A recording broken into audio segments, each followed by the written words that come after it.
இந்த வீடியோல எதை பத்தி பார்க்க போறோம்னு பாத்தீங்கன்னா, அக்வாபானிக்ஸ்ல எந்த தண்ணி யூஸ் பண்ணலாம், எந்த தண்ணி யூஸ் பண்ணக்கூடாது, அதை பத்தி தான் இந்த வீடியோல பார்க்க போறோம்.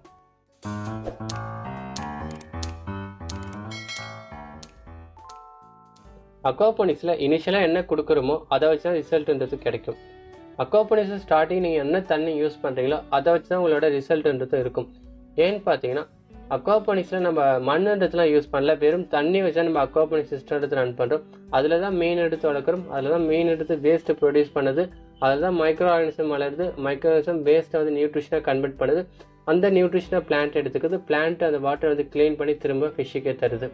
அப்போ நம்ம சூஸ் பண்ணுற வாட்டர்ன்றது நம்ம கரெக்டாக சூஸ் பண்ணலைன்னா உங்கள் சிஸ்டம் கண்டிப்பாக வந்து ரன் ஆகாது. நீங்கள் சின்னதாக பண்ணுறப்ப கூட எதுவும் ப்ராப்ளம் வராது, ஆனால் கமர்ஷியலாக வந்து சைஸ் இன்க்ரீஸ் ஆக கமர்ஷியலாக பண்ணுறப்ப கண்டிப்பாக அது ஒரு மேஜர் ப்ராப்ளமாக இருக்கும். அதை பற்றி தான் இந்த வீடியோவில் வந்து பார்க்க போகிறோம். அதுக்கப்புறம் அந்த வாட்டரில் வந்து என்னென்ன பேராமீட்டர் வந்து செக் பண்ணணும் அதை பற்றியும் இந்த வீடியோவில் பார்க்க போகிறோம். ஃபஸ்ட்டு அக்வாபானிக்ஸில் எந்த தண்ணி யூஸ் பண்ணக்கூடாது அதை பற்றி பார்ப்போம். ஃபஸ்ட்டு பார்த்தீங்கன்னா, நீங்கள் வந்து ஸ்டோர்டு வாட்டர்ன்றது யூஸ் பண்ணக்கூடாது. இப்போ ஒரு வீட்டில் வந்து டேங்க்கில் வந்து தண்ணின்றது ஸ்டோர் பண்ணி வச்சுருப்போம், அந்த தண்ணின்றது யூஸ் பண்ணக்கூடாது. ஏன்னு பார்த்தீங்கன்னா, அது ஏற்கனவே மைக்ரோ ஆர்கானிசம்ன்றது கிரியேட் ஆகிருக்கும், அதனால அந்த தண்ணின்றது யூஸ் பண்ணக்கூடாது. நெக்ஸ்ட்டு பார்த்தீங்கன்னா, இப்போது வீட்டில் வந்து கிணறுன்றது இருக்கும், இல்லை வந்து குளம், இல்லை வந்து ஆறு, அப்புறம் கடலாக இருந்தாலும் சரி, இந்த தண்ணின்றது யூஸ் பண்ணக்கூடாது. ஏன்னா அது வந்து ஏற்கனவே ஒரு எக்கோ சிஸ்டமாக கிரியேட் ஆகிருக்கும், அதில் வந்து உங்களுக்கு தேவையில்லாத மைக்ரோ ஆர்கானிசமும் இருக்கும், தேவையான மைக்ரோ ஆர்கானிசமும் இருக்கும். அப்போ அந்த தண்ணி நம்ம வந்து யூஸ் பண்ணக்கூடாது. நெக்ஸ்ட்டு பார்த்தீங்கன்னா, வீட்டில் வந்து கார்பரேஷன் வாட்டர் எடுத்து வரும், அதில் எதுவும் டிசீஸ் வரக்கூடாதுன்னு ப்ளீச்சிங் பவுடர் அந்த மாதிரி ஏதாவது ஒரு கெமிக்கல் எடுத்து ஆட் பண்ணியிருக்கலாம். அதனால் அந்த தண்ணி வந்து மேக்ஸிமம் அவாய்ட் பண்ணிடுங்க, ஏன்னா கெமிக்கல் எடுத்து அந்த தண்ணியில் வந்து ஆட் பண்ணவே கூடாது. நெக்ஸ்ட்டு பார்த்தீங்கன்னா, அக்வாபானிக்ஸில் கிரவுண்ட் வாட்டர்ன்றது யூஸ் பண்ணலாம். அதில் வந்து சால்ட் வாட்டர்ன்றது இருக்கும், இல்லைனா சுண்ணாம்பு தண்ணின்னு சொல்லுவாங்க. இப்போ அந்த மாதிரி தண்ணி இருக்குன்னா நீங்கள் வந்து வாட்டர் ஹார்ட்னஸ் எடுத்து செக் பண்ணணும். வாட்டர் ஹார்ட்னஸ் அதிகமாக இருந்தது அப்படின்னா நீங்கள் அந்த தண்ணின்றது யூஸ் பண்ணக்கூடாது. இப்போ சின்னதாக சிஸ்டம் பண்ணுறப்ப எதுவும் ப்ராப்ளம் இல்லை, கமர்ஷியலாக யூஸ் பண்ணுறீங்க அப்படின்னா கண்டிப்பாக அந்த தண்ணின்றது யூஸ் பண்ணாதீங்க. நெக்ஸ்ட்டு பார்த்தீங்கன்னா, அக்வாபானிக்ஸில் வந்து கெமிக்கல் ஆட் பண்ண தண்ணின்றது யூஸ் பண்ணக்கூடாதுன்னு சொன்னேன். இப்போ வீடுலாம் பார்த்தீங்கன்னா இண்டஸ்ட்ரியல் ஏரியா கிட்டே இருக்கும், அந்த இண்டஸ்ட்ரியல் ஏரியா கிட்டே வீடு இருக்குது அப்படின்னா கண்டிப்பாக உங்கள் தண்ணியில் வந்து கெமிக்கல் எடுத்து ஆட் ஆகிருக்கும். அதனால் அந்த தண்ணி வந்து யூஸ் பண்ணாதீங்க, ஏன்னா கெமிக்கல் ஆட் ஆகிடுச்சு அப்படின்னா அந்த தண்ணின்றது நம்ம வந்து யூஸ் பண்ணவே கூடாது. ஏன்னா நம்ம வளர்க்குறது எல்லாமே பார்த்தீங்கன்னா ஒரு ஃப்ரெஷ் வாட்டர் ஃபிஷ் தான். அப்போ தண்ணின்றது நம்ம எந்த அளவுக்கு க்ளீனாக இருக்கோ அந்தளவுக்கு ஃபிஷ்ன்றது நல்லா வளரும். அதே மாதிரி அது பிளான்ட்டுக்கு தேவையான நியூட்ரிஷன்றது கிடைக்கும். முக்கியமாக வந்து மைக்ரோ ஆர்கானிசம்ன்றது வளர்க்குறோம், அந்த மைக்ரோ ஆர்கானிசம் தான் ஃபிஷ்லேருந்து வர வேஸ்ட்டை வந்து கன்வெர்ட் பண்ணி பிளான்ட்டுக்கு தேவையான நியூட்ரிஷனாக கொடுக்குது. அப்போ வாட்டர்ன்றது எந்த அளவுக்கு க்ளீனாக வந்து யூஸ் பண்ணுறோமோ அந்தளவுக்கு உங்கள் அக்வாபானிக்ஸ் சிஸ்டம்ன்றது நல்லாவே வந்து பண்ண முடியும். சரி, எந்த வாட்டர் வந்து யூஸ் பண்ணலாம் அப்படின்னு பார்த்தீங்கன்னா, நீங்கள் கிரவுண்ட் வாட்டர்ன்றது யூஸ் பண்ணலாம். அந்த கிரவுண்ட் வாட்டரில் நான் சொன்னேன் வாட்டர் ஹார்ட்னஸ் அதிகமாக இருந்தால் யூஸ் பண்ணக்கூடாது அப்படின்னு. வாட்டர் ஹார்ட்னஸ் பார்த்தீங்கன்னா கம்மியாக இருந்தால் நீங்கள் அந்த தண்ணின்றது யூஸ் பண்ணலாம். ஒரு வேளை உங்கள் வாட்டர் ஹார்ட்னஸ்ன்றது கிரவுண்ட் வாட்டரில் அதிகமாக இருந்தது அப்படின்னா நீங்கள் வந்து பியூரிஃபைடு வாட்டர்ன்றது யூஸ் பண்ணலாம். இப்போ பியூரிஃபைடு வாட்டர்னோடனே சின்னதாக பண்ணுறப்போ உங்களுக்கு எதுவும் காஸ்ட்ன்றது எதுவும் ப்ராப்ளம் வராது, ஆனால் கொஞ்சம் பெருசாக பண்ணுறப்ப கண்டிப்பாக காஸ்ட் வைஸ் நீங்கள் யோசிப்பீங்க. ஏன்னு பார்த்தீங்கன்னா அதோட காஸ்ட் எடுத்து அதிகமாக இருக்கும். ஏன்னா சின்னதாக ஒரு 1000 லிட்டர் பண்ணுறோம், அதெல்லாம் வந்து பியூரிஃபைடு வாட்டர்ன்றது யூஸ் பண்ணிக்கலாம். ஆனால் ஒரு 10,000 லிட்டர் யூஸ் பண்ணுறப்ப அந்த இடத்துல நம்ம பியூரிஃபைடு வாட்டர்ன்றது காஸ்ட்ன்றது கண்டிப்பாக ஆகும். ஆனால் அந்த காஸ்ட்ன்றதை பார்க்காதீங்க, ஏன்னா இனிஷியலாக ஒரு காஸ்ட்ன்றது தான் உங்களுக்கு ஆகும். இப்போது நீங்கள் வந்து பியூரிஃபைடு வாட்டர் யூஸ் பண்ணல, ஒரு வாட்டர் ஹார்ட்னஸ் கொஞ்சம் அதிகமாக இருக்குது இல்லை ஒரு மீடியமாக இருக்குது, நீங்கள் வந்து அந்த வாட்டர் யூஸ் பண்ணுறீங்க. கொஞ்ச நாளைக்கு அப்புறம் என்ன ஆகுனா உங்களுக்கு பிஹெச்ன்றது சேஞ்ச் ஆகும். பிஹெச் வந்து அதிகமாகலாம் இல்லை கம்மியாகலாம். அதுக்கப்புறம் நியூட்ரிஷன் டிஃபிஷியன்சின்றது பிளான்ட்டுக்கு வரலாம், ஃபிஷ்ஷுக்கு வந்து டிசீஸ்ன்றது வரலாம். அப்போ உங்களுக்கு வந்து கமர்ஷியலாக பண்ணுற ஒரு பிஸ்னஸ் பர்பஸில் நீங்கள் பண்ணுறீங்கன்னா, ஒருவேளை பிளான்ட்டு சரியாக வளரல, ஃபிஷ்ஷு வந்து ஏதோ டிசீஸ் வருது அப்படின்னா கண்டிப்பாக அந்த இடத்துல உங்களுக்கு ப்ராஃபிட் இருக்காது, லாஸ்ன்றது இருக்கும். அப்போ நம்ம ஏதாவது சொல்யூஷன்றது அந்த இடத்துல கொடுப்போம், அதுக்கும் வந்து கண்டிப்பாக ஒரு காஸ்ட்ன்றது ஆகும். அப்போ அந்த காஸ்ட்ன்றது கம்பேர் பண்ணும்போது நமக்கு இந்த பியூரிஃபைடு வாட்டர் காஸ்ட்ன்றது பார்த்தீங்கன்னா கம்மியாக தான் இருக்கும். ஏன்னா அக்வாபானிக்ஸில் வந்து வாட்டர்ன்றது இப்போ ஒரு 10,000 லிட்டர் யூஸ் பண்ணுறீங்க, கொஞ்ச நாளைக்கு அப்புறம் அதை ரிமூவ் பண்ணிட்டு திரும்ப வந்து 10,000 லிட்டர் வந்து யூஸ் பண்ண போகிறதில்ல. அந்த 10,000 லிட்டர் வாட்டர்ன்றது இன்ஸ்டால் பண்ணுறீங்கன்னா அதே வாட்டரில் தான் நீங்கள் ஃபுல்லாக வந்து ரீசைக்கிள் பண்ண போகிறீங்க.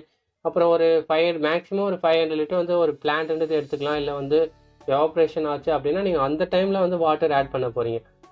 10,000 லிட்டர் கம்பேர் பண்ணும்போது அந்த 500 லிட்டர்ன்றது அதிகம் இல்லை, அதோட கம்மியாக தான் உங்களுக்கு அந்த எவாப்ரேஷன் டிரான்ஸ்பிரேஷன் நடக்க போகுது. அப்போ அந்த வாட்டர் வந்து காஸ்ட் கம்பேர் பண்ணாதீங்க. அந்த வாட்டர் காஸ்ட் கம்பேர் பண்ணும்போது உங்களுக்கு இந்த பியூரிஃபைடு வாட்டர் இனிஷியல் காஸ்ட்ன்றது கம்மி தான். நீங்கள் பிளான்ட் நீங்கள் வந்து கமர்ஷியலாக பண்ணுறப்போ உங்களுக்கு எந்த அளவுக்கு பிளான்ட் முக்கியம், எந்த அளவுக்கு ஃபிஷ்ஷு முக்கியம் அப்படின்னு தெரியும். அதனால் காஸ்ட் வைஸ் பார்க்காதீங்க, நீங்கள் பியூரிஃபைடு வாட்டர் யூஸ் பண்ணிங்கன்னா உங்களுக்கு சிஸ்டம் வந்து மெயின்டைன் பண்ண ரொம்ப ஈஸியாகவே இருக்கும். நெக்ஸ்ட்டு பார்த்தீங்கன்னா அக்வாபானிக்ஸில் ரெயின் வாட்டர்ன்றது நம்மளால் யூஸ் பண்ண முடியும். ஏன்னா நிறைய பேர் டவுட் இருக்கும் ரெயின் வாட்டர் யூஸ் பண்ணலாமா யூஸ் பண்ணக்கூடாதுன்னு. அதில் ஒரே ஒரு ப்ராப்ளம் என்ன அப்படின்னு பார்த்தீங்கன்னா நம்ம நினைக்கிறப்பெல்லாம் ரெயின் வராது. மற்றபடி நீங்கள் ரெயின் வாட்டர்ன்றது யூஸ் பண்ணலாம். அது வந்து நீங்கள் எப்படி கலெக்ட் பண்ணுறீங்க எப்படி ஸ்டோர் பண்ணுறீங்கன்றது ரொம்ப முக்கியம். ஏன்னா நம்ம கலெக்ட் பண்ணுறது வந்து ஒரு டஸ்ட்டுன்றது இல்லாமல் ஒரு ஃபில்டர் பண்ணி கலெக்ட் பண்ணணும்.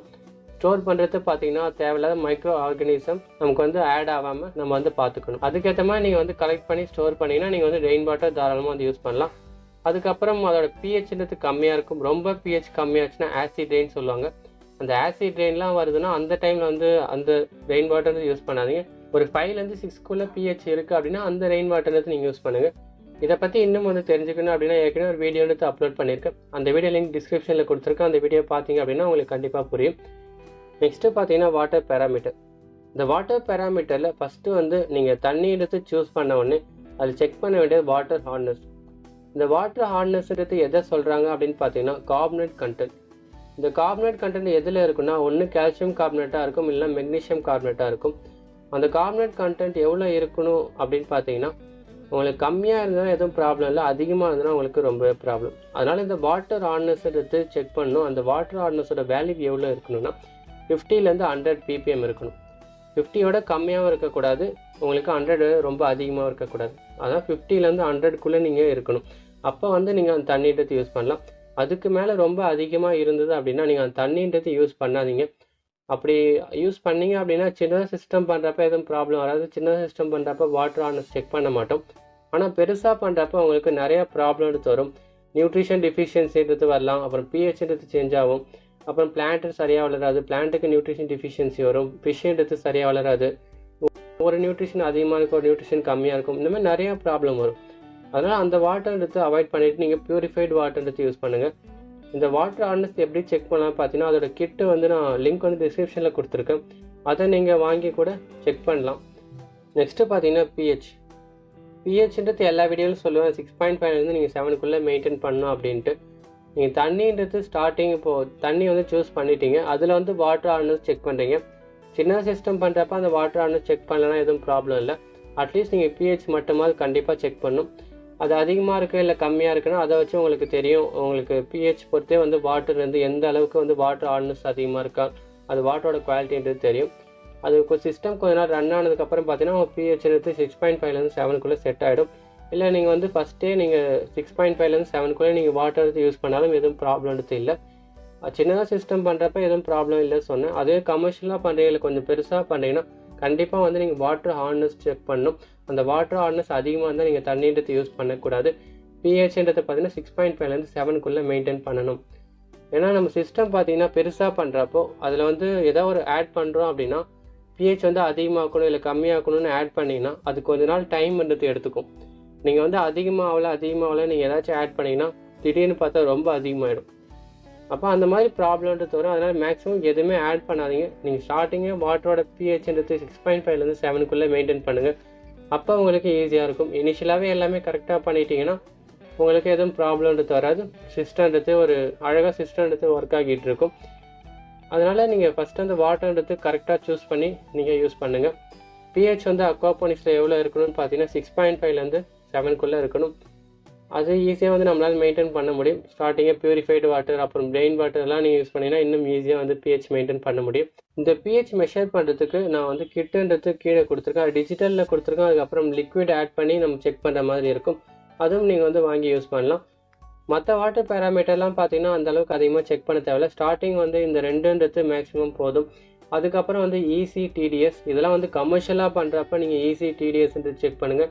ஈசினா எலக்ட்ரிக் கண்டக்டிவிட்டி, டிடிஎஸ்னா டோட்டல் டிசால்வ் சாலிட். இதெல்லாம் வந்து நீங்கள் கமர்ஷியலாக பண்ணுறீங்க அப்படின்னா கண்டிப்பாக இது 2 செக் பண்ணணும். அந்தளவுக்கு நீடுன்றது இல்லை, இருந்தாலும் செக் பண்ணால் நமக்கு நல்லது தான். சின்னதாக பண்ணுறப்ப மேக்ஸிமம் இதெல்லாம் வந்து தேவைப்படாது. அதுக்கப்புறம் மற்ற வாட்டர் பேராமீட்டர் எல்லாம் பார்த்தீங்கன்னா சிஸ்டம் ஸ்டார்ட் ஆனதுக்கப்புறம் தான் மற்ற வாட்டர் பேராமீட்டர்ன்றது தேவை. அதுக்கப்புறம் நீங்கள் டெம்பரேச்சர், ஆக்சிஜன், அப்புறம் அம்மோனியா, நைட்ரேட் இது எல்லாமே வந்து சிஸ்டம் ஸ்டார்ட் ஆனதுக்கப்புறம் நீங்கள் செக் பண்ணால் கரெக்டாக இருக்கும். அந்த வாட்டர் பேராமீட்டர்லாம் நம்ம வந்து இன்னொரு வீடியோவில் வந்து டீட்டெயிலாக வந்து பார்க்கலாம். ஏன்னா இந்த ஒரே வீடியோவில் என்னால் டீட்டெயிலாக சொன்னால் ரொம்ப டைம் எடுக்கும். இந்த வீடியோ உங்களுக்கு பிடிச்சிருந்ததுன்னா வந்து லைக் பண்ணுங்கள். உங்களுக்கு வேறு ஏதாவது அக்வாபானிக்ஸ் பற்றி டவுட் இருக்குது அப்படின்னாக்கா கீழே வந்து கமெண்ட் பண்ணுங்கள். இல்லை டேரெக்டாக வந்து எனக்கு கன்சல்ட் பண்ணணும்னாலும் டேரெக்டாக வந்து நீங்கள் வந்து கேட்கலாம். நான் வந்து அக்வாபானிக் சிஸ்டம் சின்னதாக வந்து வீட்டில் பண்ணுறீங்க அப்படின்னா அவங்களுக்கு வந்து கன்சல்ட் டிசைன்ன்றது ப்ரொவைட் பண்ணுறேன்.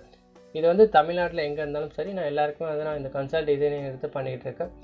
அதுக்கப்புறம் அக்வாபானிக்ஸ் பற்றி உங்களுக்கு டேரெக்டாக வந்து கேட்கணும் அப்படின்னு நினச்சிங்கன்னா, இப்போ விழுப்புரம், பாண்டிச்சேரி, கடலூர் இதுக்குள்ளே இருக்கீங்க அப்படின்னா டேரெக்டாக வந்து நான் கன்சல்ட் டிசைனிங் எடுத்து ப்ரொவைட் பண்ணுறேன். அப்படி உங்களுக்கு காண்டாக்ட் பண்ணணும்னு நினச்சிங்கன்னா என்னோடய டீட்டெயில்ஸுன்றது ஸ்க்ரீனில் இருக்குது. அதுக்கப்புறம் என்னோடய டீட்டெயில் பார்த்தீங்கன்னா டிஸ்கிரிப்ஷன்லேயே கொடுத்துருக்கேன். நீங்கள் எப்போ வேணால் என்னை வந்து காண்டாக்ட் எடுத்து பண்ணலாம்.